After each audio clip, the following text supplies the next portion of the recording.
аялына күйгөн бала экен. Бул арфилейимди эртеге күйүп бышы өрттөн иштей турган бала. Менин турмушумда арфилейимге аялына күйбөй турган күйөө балам бар болчу. Азыр Махабат таанысыңарбы? Махабат Маткеримованы. Ошонун күйөөсү, бала чакасы бүтүн каршы болгон. Себеби алар түшүнө алышпайт, иштешкен да. Силерге азыр булар тез түшүндүрүп атат. Силер эмес, мен карып калган пенсияны түшүнүп, арфилейим сүйүп атам. Ушул экөө айтса кабыл албайт элек. Уборщица болуп иштесең, 15 миң пул алсаң, 5 миңин жесең, неме, 10 миңин жок болду. Квартплата төлө жейич, 5 миң чогулсаңан пул болот да, арфилейим курук аба алданып атасың. Жана алданып атасың деген сөздөрдү айтып атат го. Жана Элмана деген кыз лидер көрүп жүрүп деп атасыңар. Ошол кыз жазган, ону көтөрүп аткан силерсиңер. Силер Элманага алданып атасыңар турушканбыз. Ушул кыздарды. Анан жана күйөө балам болсо, ажырашам, сага окшогон, бул күйүп атат буга.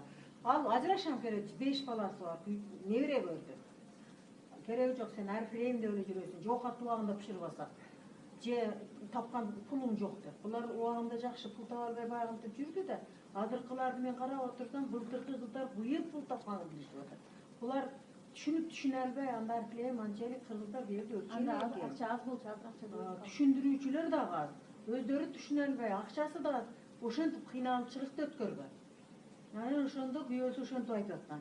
Бар десең, мына келип атат күйгөн бала экен. Ал келбейин койгон бергечи. Балдар же тайны сиз айтып бересиз. Анан кийин неме ушинтип болбоду. Мен өзүм да каршы болом, бирок эки сүйлөйм да, аларга антпегиле эле дейм да, кыздар турушам. Таштар билем.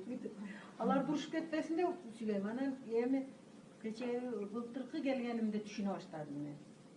Урушпагыла, ажырашам да дебегиле, сабыр кылгыла, сабыр. Мусулманчылыкта сабыр деген бар. Эң Алла Таала сүйгөн пандасын сабырдуулук дейт экен. Ошон үчүн ар ишке сабырдуулук керек экен. А биз сабырдуу болбойт экенбиз да. Бир пестеле болуп кетсек, бир пестеле кучагыбызга чыгып койбойт экен. Андайларды көрүп атабыз, силер жашсыңар. Ушундай бат кучагы толуп байып кеткен бизнесмендер бат эле жок болуп, банкрот болуп, жок болуп качып жүргөндөрдү мына өзүм көрүп атам. Өзүмдүн окуучуларым, өзүмдүн жакындарыман болду ушундайлар. Ошон үчүн сабыр деген экен. Көп тез эле байыбастан сабырдуулук менен байыган. Менин чоң кызым ошо өлкөлөр баары чогулуп отуруп балдар айтканда айтты да. Бизнести көп баштагандар, көп пул менен баштап алгандар баары банкрот жүрөт. Биз бир тыйында сабыр менен деп айтканда, десе бир жакшы көргөн кулагым. Анан кийин боорум ачып кетен айттым, эми